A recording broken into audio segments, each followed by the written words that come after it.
قدر معزز سامعین، آپ کے سامنے اللہ رب العزت کی مقدس اور بابرکت کلام قرآن مجید فرقان حمید سورہ زمر کی چند آیتیں تلاوت کی گئی ہیں۔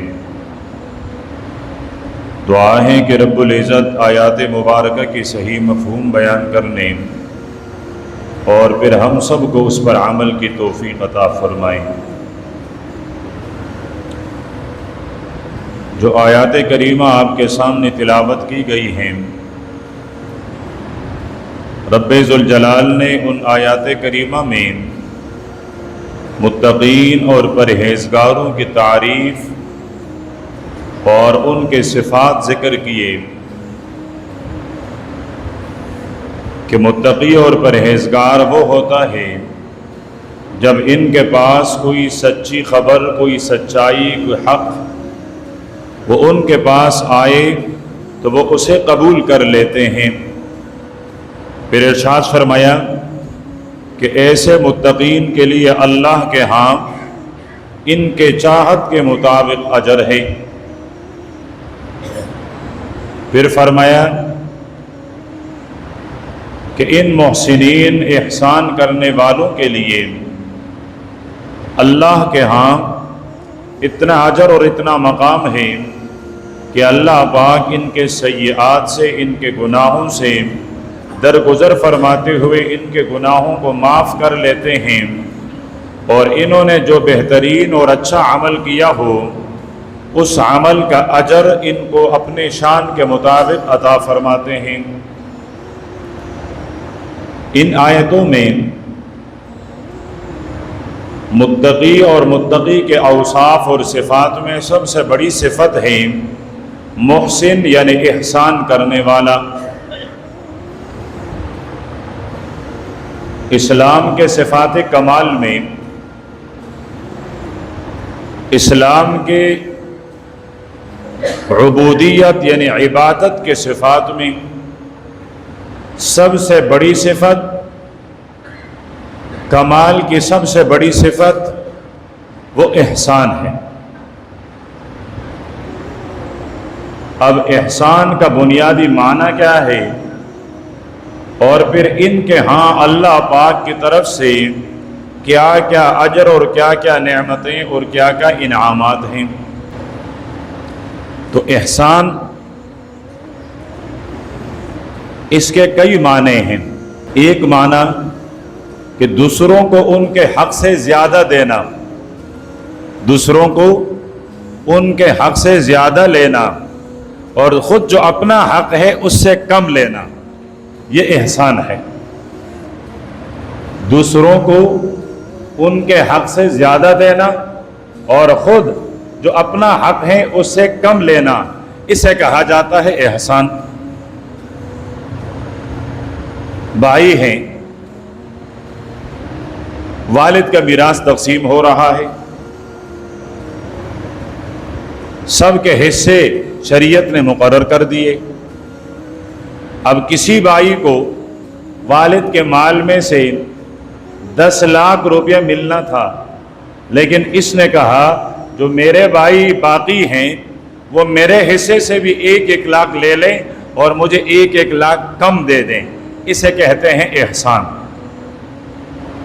تو دوسروں کو ان کے حق سے زیادہ دیا اور خود اپنے حق میں سے کم لیا، یہ احسان۔ لیکن میرے خیال میں اب کوئی بھائی اس طرح احسان نہیں کرے گا، بلکہ چاہے گا کہ میں دوسرے سے زیادہ لے لوں۔ کاروبار کا شریک جس کا جو حصہ آیا ہے وہ دوسرے کو زیادہ حصہ دے دے، خود کم لے لے، اسے کہا جاتا ہے احسان۔ کسی کی زمین ہے، کسی کو زراعت پر دی ہے، جب اس کا فصل آئے تو مالک جو مزارع ہے، جو نوکر ہے جس نے زراعت کی ہے، اس کو اس کے حق سے زیادہ دے دیں، خود کم لے لیں، اس کو کہا جاتا ہے احسان۔ احسان کا ایک معنی ہے کسی نیکی کو، کسی نیک عمل کو، کسی اچھے عمل کو اس قدر شوق کے ساتھ، اس ذوق کے ساتھ اس لگن کے ساتھ کرنا کہ اللہ پاک کو وہ نیک عمل پسند آ جائے.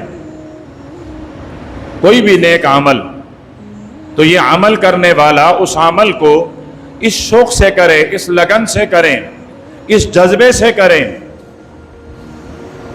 جس طرح وہ عمل کرنا چاہیے تھا اس سے کئی گنا بڑھا کر اچھے انداز سے کر لیا، اور یہ عمل اللہ پاک کو پسند آئے تو ایسے اچھے عمل کرنے والے کو محسن، اور اس عمل کو احسان کہا جاتا ہے. احسان کا ایک معنی سید الملائکہ حضرت جبریل نے انسانی شکل میں آ کر سید الانس والجان، سید کائنات، سید السادات، رب کے بعد بڑی کائنات میں جس کا مقام ہے اس ہستی سے احسان کا معنی پوچھا ہے، اور اس ہستی نے احسان کا معنی بتلایا ہے. صحابی فرماتے ہیں، اور صحابی بھی کوئی اور نہیں، خلیفہ ثانی، جس کو میرے پیغمبر نے بار بار جنتی ہونے کی خوشخبری سنائی، جس کے لیے میرے نبی نے فرمایا کہ میرا یہ صحابی جس گلی سے جاتا ہے شیطان وہ گلی چھوڑ کے اپنا راستہ تبدیل کر لیتا ہے.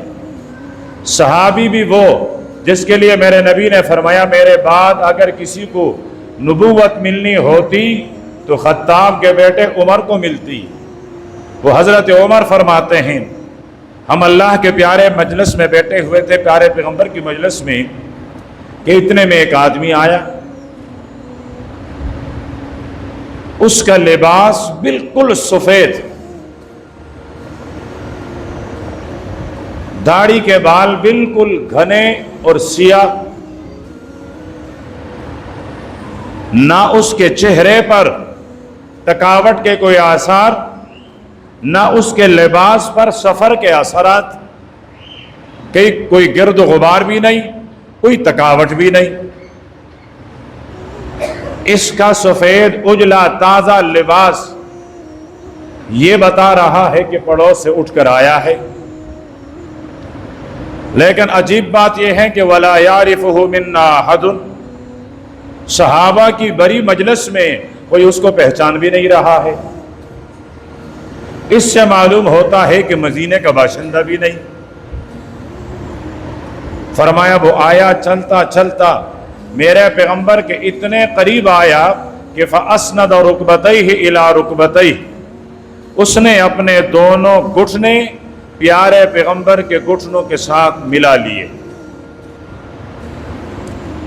اور پھر یا اس نے اپنے دونوں رانوں پر ہاتھ رکھی یا بے تکلفی کے انداز میں انہوں نے دونوں ہاتھ میرے پیغمبر کے گھٹنوں پہ رکھ لیے.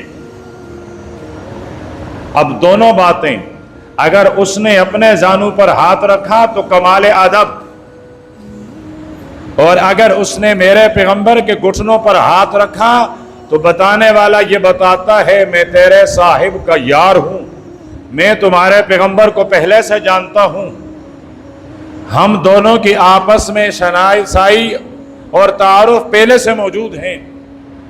اپنا بے تکلف ہونا بتلاتا ہے. پھر اس نے سوال کیے، ایمان کے بارے میں سوال کیا، اسلام کے بارے میں سوال کیا. اللہ کے پیارے پیغمبر جواب دے رہے ہیں. پھر اس نے عرض کیا ہے کہ اللہ کے رسول مل احسان، یہ احسان کیا ہوتا ہے؟ اب سنیے اللہ کے پیارے پیغمبر نے احسان کا مفہوم، احسان کا معنی کیا بتلایا ہے. فرمایا سوال کرنے والے اگر تو نے احسان کے بارے میں سوال کیا ہے کہ احسان کیا ہے تو میں اللہ کا نبی بتلاتا ہوں، ان تعبد اللہ کأنک تراہ، ایسی عبادت کرو گویا عبادت کرتے ہوئے تم اپنے رب کو دیکھ رہے ہو. اللہ کی ایسی عبادت کہ عبادت کے وقت تم اللہ کو دیکھ رہے ہو.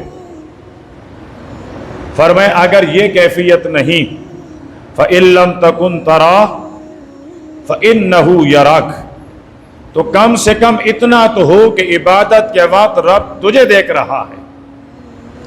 فرمائے اسے کہا جاتا ہے احسان۔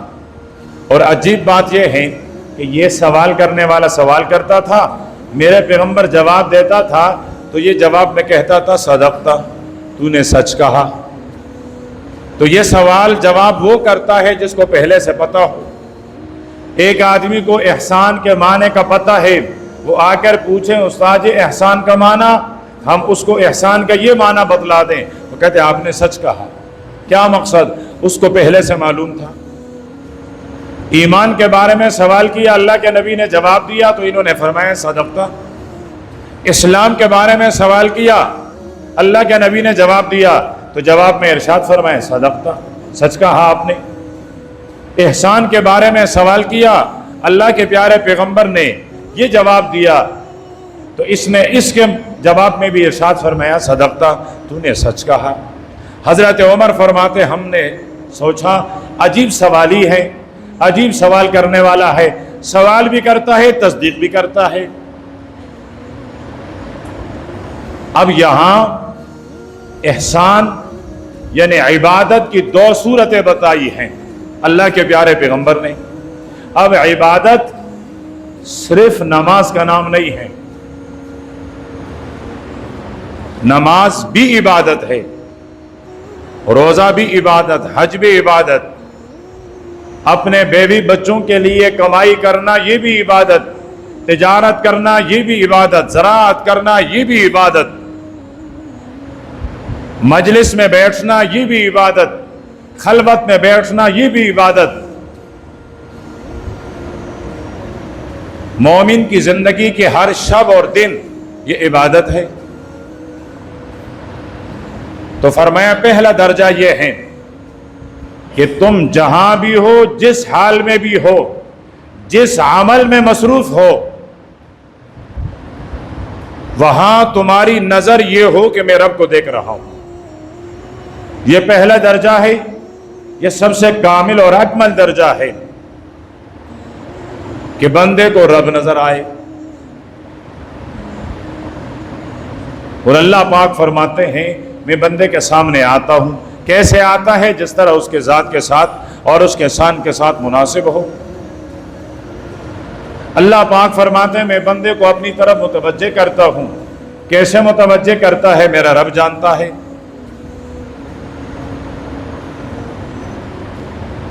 تو احسان عبادت کا پہلا درجہ کہ عبادت کرنے والا اللہ کو دیکھ لیں، نماز پڑھے تو نماز پڑھتا ہوا اللہ نظر آئے، روزہ رکھے تو روزے کی حالت میں اللہ نظر آئے، حج کرے تو حج کی حالت میں اللہ نظر آئے، تجارت کرے تو تجارت کے حالت میں اللہ نظر آئے، زراعت کرے تو اللہ نظر آئے، یہاں تک کہ کھانا پینا تو اللہ نظر آئے۔ اگر یہ کیفیت نہیں تو کم سے کم یہ کیفیت تو ہو کہ اللہ مجھے دیکھ رہا ہے، میں اللہ کو نظر آتا ہوں، میں اللہ پاک کے نظر کے سامنے ہوں، یہ احساس تو ہو۔ اگر یہ نماز پڑھے خیال یہ ہو میرا رب مجھے دیکھ رہا ہے، اگر یہ روزہ رکھیں تو خیال یہ ہو کہ میرا رب مجھے دیکھ رہا ہے، حج اور عمرے میں ہیں خیال یہ ہو کہ میرا رب مجھے دیکھ رہا ہے، یہ مجلس میں ہیں خیال یہ ہو کہ میرا رب مجھے دیکھ رہا ہے، یہ خلوت میں تنہا اکیلا ہے خیال یہ ہو کہ میرا رب مجھے دیکھ رہا ہے، یہ کھانے کا لقمہ اٹھائے اس کو معلوم ہے حلال کا ہے کہ حرام کا ہے، بسم اللہ پڑھی ہوئی ہے کہ بسم اللہ پڑھی ہوئی نہیں ہے یہ جانتا ہے، لیکن اس کے ساتھ یہ تصور ہو کہ لقمہ اٹھاتے ہوئے میرا رب مجھے دیکھ رہا ہے۔ گھر میں داخل ہوتا ہے، گھر میں داخل ہونے کی دعا بھی پڑھتا ہے، لیکن حالت یہ ہو کہ رب مجھے دیکھ رہا ہے، گھر سے نکلتا ہے دعا بھی پڑھتا ہے، لیکن حالت یہ ہو کہ میرا رب مجھے دیکھ رہا ہے۔ یہ احسان اللہ کے پیارے پیغمبر نے احسان کی یہ تعریف فرمائی ہے،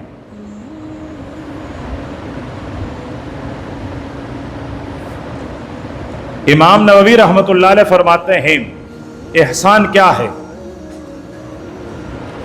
کہ جتنی بھی عبادات ہے ان تمام عبادات کو کامل اور اکمل طریقے سے ادا کرنا، عبادات کو پورا ادا کرنا کہ اس میں کوئی چیز رہ نہ جائے، فرمائے اس کو کہا جاتا ہے احسان۔ اس کی ظاہری حالت، اس کی باطنی حالت، اس کے عاجزی میں، اس کے خشوع میں، شوق میں، رغبت میں کوئی کمی نہ آئے۔ اس جذبے سے جو بھی عمل کیا جائے گا اس جذبے کو احسان کہیں گے، اور وہ جو عمل کیا جائے گا اسے عبادت کہیں گے۔ پھر اللہ پاک نے ان کی تعریفیں فرمائی ہے۔ سب سے بڑی تعریف کہ اللہ پاک نے محسنین کو بشارت سنائی ہے، خوشخبری دی ہے۔ اللہ پاک اپنے نبی کو مخاطب کرتے ہوئے ارشاد فرماتے ہیں، میرے حبیب وبشر المحسنین،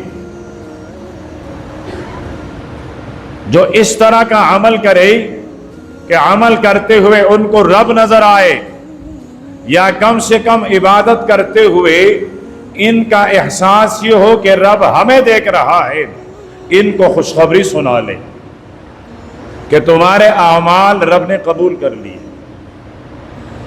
ان کو خوشخبری سنا لیں تمہارے اعمال کے اجر میں کوئی کمی نہیں ہوگی۔ ان کو خوشخبری سنا لیں رب تم سے راضی ہو گیا۔ ان کو خوشخبری سنا لیں رب نے تمہیں جنتی بنا دیا۔ یعنی جو خوشی ہے ہر خوشی کی خوشخبری دے دیں، لیکن یہ خوشخبری کن کو؟ محسنین کو، جو احسان کے ساتھ، اخلاص کے ساتھ عمل کرنے والے ہیں۔ ان کا دوسرا اعزاز، ہر انسان عمل اس لیے کرتا ہے کہ میں کامیاب ہو جاؤں، میں اللہ کا قریب ہو جاؤں، اللہ پاک کی رحمت میرے اوپر برسات کی قطروں کی طرح برسنا شروع ہو جائے۔ کوئی انسان جو بھی عمل کرتا ہے جذبہ، نیت، احساس یہی ہوتا ہے۔ تو اللہ پاک قرآن پاک میں ارشاد فرماتے ہیں، ان رحمت اللہ قریب من المحسنین، ان رحمت اللہ، یقیناً اللہ پاک کی رحمت، اللہ پاک کی مہربانی، اللہ پاک کی شفقت یہ قریب ہے۔ کن کے قریب ہیں؟ مالداروں کے قریب ہیں، عہدیداروں کے قریب ہیں، حکمرانوں کے قریب ہیں، جن کے اولاد زیادہ ہیں ان کے قریب ہیں۔ دنیا میں جو سب سے بڑا بدماش ہیں، کیا رب کی رحمت ان کے قریب ہے؟ فرمائے نہیں۔ ان رحمت اللہ قریب من المحسنین، جو محسن ہیں، اور احسان جو اپنے حصے سے بڑھ کر دیتا ہے خود کم لیتا ہے۔ محسن عبادت کرتے ہوئے رب نظر آئے، یا کم سے کم یہ احساس ہو کہ میں رب کو نظر آ رہا ہوں۔ فرمائے اس طرح جو عمل کرتا ہے تو اللہ پاک کی رحمت ان کے بہت زیادہ قریب ہے۔ وہ اللہ پاک کے رحمت کے قریب، اور اللہ پاک کی رحمت ان کے قریب۔ اس سے بڑھ کر کامیابی کیا ہو سکتی ہے کہ آپ اللہ پاک کی رحمت کے قریب اور اللہ پاک کی رحمت آپ کے قریب۔ عمل کرنے والا اس لیے عمل کرتا ہے کہ اس کا اجر بدلہ مجھے زیادہ ملے۔ مزدور مزدوری کرتا ہے، 8 گھنٹے کا وقت ختم ہو جاتا ہے، اس کے بعد بھی وہ کہتا ہے مالک میں 4 گھنٹے اور بھی کام کر سکتا ہوں، میں 5 گھنٹے اور بھی کام کر سکتا ہوں، آپ اگر مجھے کام دیں گے تو میں کرتا رہوں گا۔ وہ کہتا ہے یہ تو بہت اچھی بات ہے، میں بھی اپنے کام نکلوانا چاہتا ہوں۔ وہ کہتا ہے میں بھی اپنی مزدوری، اپنی دیہڑی بڑھانا چاہتا ہوں۔ اب میری اور آپ کی زبان شاید اسے اوور ٹائم کہتے ہیں کہ جی یہ اوور ٹائم لگاتا ہے۔ تو دنیا میں ہم اوور ٹائم اس لیے لگاتے ہیں کہ جی دیہڑی زیادہ ملے، مزدوری زیادہ ملے، تنخواہ میں اضافہ ہو جائے، مال میں اجرت میں اضافہ ہو جائے، تو یہاں بھی عمل کرنے والا عمل کرتا ہے، خیال یہ ہے کہ میری اعمال، میری نیکیاں بڑھ جائیں، رب مجھے زیادہ دے دے۔ تو اب رب کے ہاں اعمال کیسے بڑھائے جاتے ہیں؟ دنیا میں مال بڑھانے کے لیے اور ٹائم لگایا جاتا ہے، تو فرمایا رب کے ہاں اور ٹائم احسان ہے۔ وَسَنَزِيدُ الْمُحْسِنِينَ، فرمایا اخلاص کے ساتھ، احسان کے ساتھ عمل کرنے والوں کو میں زیادہ دیتا ہوں، اور کبھی اللہ پاک فرماتے ہیں بے حساب دیتا ہوں، بے حساب۔ وہ اخلاص پر ہوتا ہے، اخلاص اگر بے مثال ہو اجر بھی بے مثال، اخلاص اگر بے حساب ہو تو اجر بھی بے حساب۔ تو فرمایا رب کے ہاں اگر اپنے اعمال کو، اپنی نیکیوں کو اور اس کے اجر کو بڑھانا چاہتے ہو تو احسان کے ساتھ عمل کریں۔ اور احسان کئی معنی بتلائیں، لیکن میرے نبی نے یہ معنی بتلایا تھا کہ رب تمہیں نظر آئے یا یہ احساس ہو کہ میں رب کو نظر آتا ہوں۔ اس احساس کے ساتھ جو بھی عمل کیا جائے گا اللہ پاک اس کا اجر بڑھا دے گا۔ دنیا میں ہر انسان سے پوچھا جائے کہ آپ نمازیں کیوں پڑھتے ہیں، آپ تلاوتیں کیوں کرتے ہیں، آپ یہ مشقتیں کیوں برداشت کرتے ہیں، جواب ملے گا مجھے جنت چاہیے، مجھے جنت چاہیے۔ ہر انسان یہ کہتا ہے۔ اور میں نے رابعہ بصریہ کو دیکھا تاریخ کے آئینے میں، ایک ہاتھ میں پانی کا کٹورا اور ایک ہاتھ میں آگ کا انگارہ۔ پوچھنے والے نے پوچھا رابعہ کہاں جا رہی ہو، اور اس کٹورے میں کیا ہے، اور یہ انگارہ کیوں لے کر جا رہی ہو؟ کہنے لگی اس کٹورے میں پانی ہے اور اس سے جہنم کو بجھانا چاہتی ہوں، اور اس انگارے سے جہنم کو جلانا چاہتی ہوں۔ اب تم کہو کہ کافر ہو گئی، تمہارے پاس تو اور کچھ ہے بھی نہیں نا۔ استغفر اللہ، جنت کو جلانا چاہتی ہے، ہم تو جنت ہی کماتے ہیں۔ رابعہ نکلی تھی جنت کو جلانے کے لیے۔ کسی نے کہا رابعہ کیوں؟ فرمایا اس لیے کہ اللہ کی محبت تو ختم ہو گئی۔ جس سے بھی پوچھو عبادت کیوں کرتے ہو، کہتے ہیں جہنم کی ڈر کی وجہ سے۔ جس سے بھی پوچھو عبادت کیوں کرتے ہو، کہتے ہیں جنت پانے کے لیے۔ کسی نے یہ نہیں کہا رب کو راضی رکھنے کے لیے یا رب کے ڈر سے۔ تو جنت اور جہنم، رابعہ کہتی ہے یہ اس کا اپنا تصور ہے کہ میں جنت کو جلانا چاہتی ہوں اور جہنم کے آگ کو بجھانا چاہتی ہوں، تاکہ یہ دونوں درمیان سے نکلے، بندے کا معاملہ اپنے رب کے ساتھ ڈائریکٹ ہو جائے۔ یہ ڈرے تو رب سے ڈرے، یہ راضی کریں تو رب کو راضی کریں۔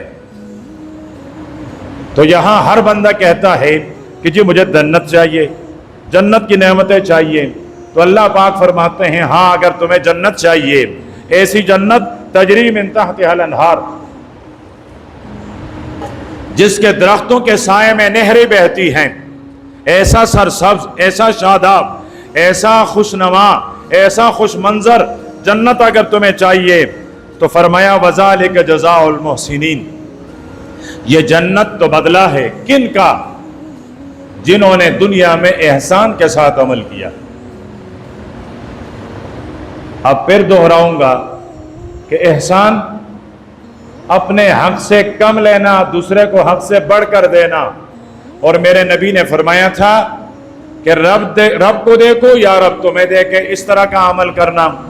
امام نووی رحمۃ اللہ علیہ نے فرمایا ظاہری باطنی تمام چیزوں کی رعایت کرتے ہوئے کامل اور اکمل عبادت ادا کرنا۔ فرمایا جو اس طرح کا عبادت کرے تو جنت ان کا بدلہ ہے، جنت ان کی میراث ہے۔ اللہ پاک فرماتے تلک الجنت التی نورثها، ہم نے یہ میراث میں دی ہے، میراث میں دی ہے۔